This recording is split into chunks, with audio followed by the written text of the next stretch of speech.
आपने तो सुना ही होगा, WHO ने नाम देते हुए इस अल्फाबेट को स्किप कर दिया। रीजन?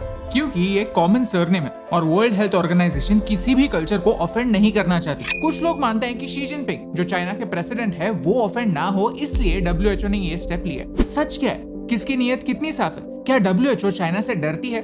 हमें ये पता नहीं, लेकिन ये जरूर पता है कि अगर आप वर्ल्ड हेल्थ ऑर्गेनाइजेशन की फंडिंग कैसे होती है ये समझ पाए तो कुछ चीजें क्लियरली देख पाएंगे। चलिए WHO के पिछले 1.5 साल के एक्शंस को जरा गौर से देखते हैं और फिर सोचते हैं कि WHO चाइना के खिलाफ खड़ी क्यों नहीं होती। अगर आपको हमारी बातों में दम लगता है तो इस वीडियो को अपने दोस्तों के साथ शेयर जरूर कीजिए। भारत और पूरी दुनिया के लिए इम्पोर्टेंट टॉपिक्स पर आसान भाषा में वीडियो बनाना हमारा मिशन है। हमें सपोर्ट करने के लिए हमारे YouTube चैनल को सब्सक्राइब कीजिए और इस बेल आइकॉन को प्रेस कीजिए। कोविड वेरिएंट्स के सारे नाम ग्रीक अल्फाबेट से शुरू होते हैं। ये नाम कौन देता है? WHO और कौन? अल्फा, बीटा, गामा, डेल्टा, ये वेरिएंट्स तो हमने सुने थे। अब आने वाले वेरिएंट का नाम न्यू अल्फाबेट से शुरू होना चाहिए था, लेकिन वो NEW इस प्रोनाउंसिएशन के काफी नजदीक है तो लोग उसमें कंफ्यूज हो सकते थे। नेक्स्ट अल्फाबेट आता है Z, लेकिन WHO ने कहा नहीं क्योंकि कई लोगों के नाम शी होते हैं। हमें तो एक ही पता है, but do you think this logic is fair? I mean, WHO एक हेल्थ ऑर्गेनाइजेशन है, एक सोशल या पॉलिटिकल ऑर्गेनाइजेशन नहीं। तो समाज का रिएक्शन क्या होगा ये सोचना उनका काम नहीं। उनका काम है सिस्टम फॉलो करना जो उन्हीं ने बनाई।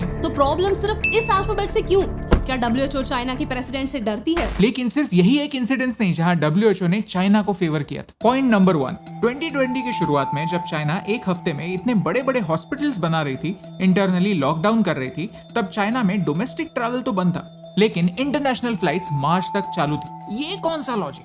चाइना ने शुरू से नैरेटिव कंट्रोल करने की कोशिश की है। जो साइंटिस्ट एक अलग पर्सपेक्टिव दुनिया के सामने ला रहे हैं, उन्हें या तो चुप किया है या फिर गायब कर दिया है। 14 जनवरी 2020 को WHO ने ये ट्वीट किया, कहा कि ह्यूमन टू ह्यूमन ट्रांसमिशन का कोई प्रूफ नहीं है, जबकि WHO के कुछ साइंटिस्ट ये जानते थे कि एक रेस्पिरेटरी पैथोजन है जो मर्स की तरह ह्यूमन टू ह्यूमन फैल सकता है। हम नहीं, जर्मन इंटेलिजेंस भी कहती है कि शी जिनपिंग ने खुद WHO चीफ को फोन किया सो दैट कोविड की वार्निंग्स डिले हो जाए।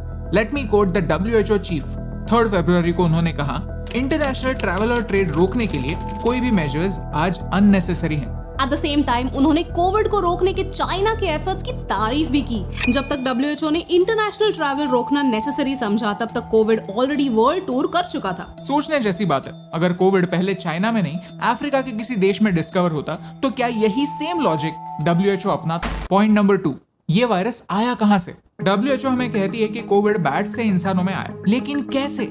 WHO ये प्रूव नहीं कर पाई। निकोलस वेड ने ये एक्सपोज किया है। यूजुअली जब कोई कोरोना वायरस एनिमल से इंसानों में आता है तो बीच में एक इंटरमीडिएरी एनिमल होता है। सार्स में पहले बैट से वायरस सिवेट में आया। सिवेट को चाइना में खाते हैं, इसलिए सिवेट से ह्यूमंस में आया और ये डेटा 4 महीनों में अवेलेबल हो गया था। मर्स में बैट से वायरस पहले कैमल्स में आया। कैमल्स को मिडिल ईस्ट में खाते हैं, इसलिए ये वायरस कैमल से ह्यूमंस तक आया और ये डेटा 9 महीनों में अवेलेबल हो गया। कोविड का इंटरमीडिएरी एनिमल कौन, ये प्रूव नहीं हुआ। On the other hand, Wuhan जहाँ कोविड सबसे पहले डिटेक्ट हुआ, वहाँ एक लैब है जहाँ ऐसे ही वायरसेस पर एक्सपेरिमेंट किया जाता है। व्हाट इफ ये वायरस वहीं से लीक हुआ हो? इन्वेस्टिगेशन की जरूरत थी जो WHO ने टाइम में कंप्लीट नहीं की, इंस्टेड चाइना को टाइम दिया। लेकिन क्यों? अगर छुपाने जैसा कुछ था ही नहीं तो छुपाने की जरूरत क्यों? इसी टॉपिक पर हमने एक पूरा वीडियो बनाया है जो आप यहाँ पर देख सकते हैं। पॉइंट नंबर 3, मार्च में WHO कहती है कि चाइनीज वैक्सीन सेफ है, लेकिन डेटा इनसफिशिएंट है और 2 महीने के अंदर अंदर चाइनीज वैक्सीन अप्रूव कर देती है। वो भी एक वैक्सीन नहीं, 2। उसमें से सिनोवैक वैक्सीन की एफिकेसी सिर्फ 51% है। On the other hand, Covaxin जो भारत ने बनाई थी उसे अप्रूवल मिलने के लिए 7 महीने लगे। वही कोवैक्सिन जो डेल्टा वेरिएंट के अगेंस्ट 50% तक ज्यादा इफेक्टिव प्रूफ हो गई थी, उसे इंटरनेशनली अप्रूव्ड वैक्सीन बनने के लिए स्ट्रगल करना पड़ा। इससे सिर्फ भारत का ही नहीं पूरी दुनिया का नुकसान हुआ, जाने गई। ये डिस्क्रिमिनेशन क्यों? जवाब काफी सिंपल है, फंडिंग। WHO को पैसे 2 तरीके से मिलते हैं, assessments and voluntary contributions.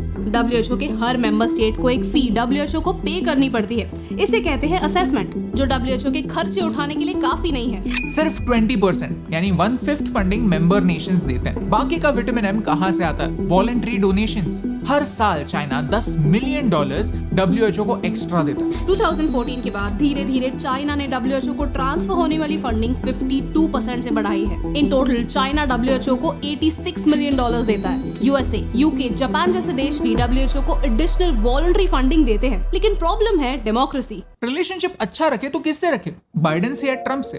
Democrat से या रिपब्लिकन से? चाइना का अच्छा है, एक पार्टी के दोस्त बन जाओ तो जिंदगी भर ऐश है। अगर आपको ये पॉइंट्स अच्छे लगे, समझ आए, तो इन्हें और लोगों तक पहुंचाने में हमारी हेल्प कीजिए, क्योंकि हम WHO पर क्रेडिबल इंफॉर्मेशन के लिए निर्भर होते हैं। पिछले 2 सालों से वो कह रहे हैं लॉकडाउन नेसेसरी है, इसलिए लोग घर बैठे हैं। ट्रैवल, हॉस्पिटैलिटी, इवेंट्स, न जाने कितने सेक्टर्स सफर कर रहे हैं। But fine, everything is okay अगर हम ये यकीन से कह पाए कि WHO बायस नहीं है, चाइना की खुशी के लिए दुनिया को रुलाने वाले डिसीजंस लेने वाली बिकाऊ ऑर्गेनाइजेशन नहीं। ये विश्वास जीतने के लिए WHO को जो गलत है उसे गलत कहना सीखना होगा, भले उस गलती की शुरुआत किसी भी अल्फाबेट से क्यों ना हो। और यही सिंपल सी बात आप तक पहुंचाने से मुझे फर्क पड़ता है।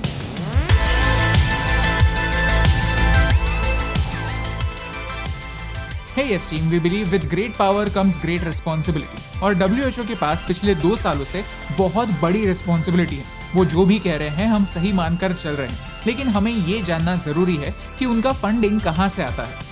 सोचिए, अगर उनका ज्यादातर फंडिंग डोनेशंस के तौर पर आता है तो फिर उन डोनर्स के इंटरेस्ट संभाले रखना कोई ना कोई तो करता ही होगा। इस वीडियो के थ्रू हम ये बिल्कुल नहीं कहना चाहते कि आप रूल्स तोड़ें। अगर इस पैंडेमिक से बचना है तो हम सबको एक रिस्पॉन्सिबल बिहेवियर करने की जरूरत है, और इसमें WHO भी शामिल है।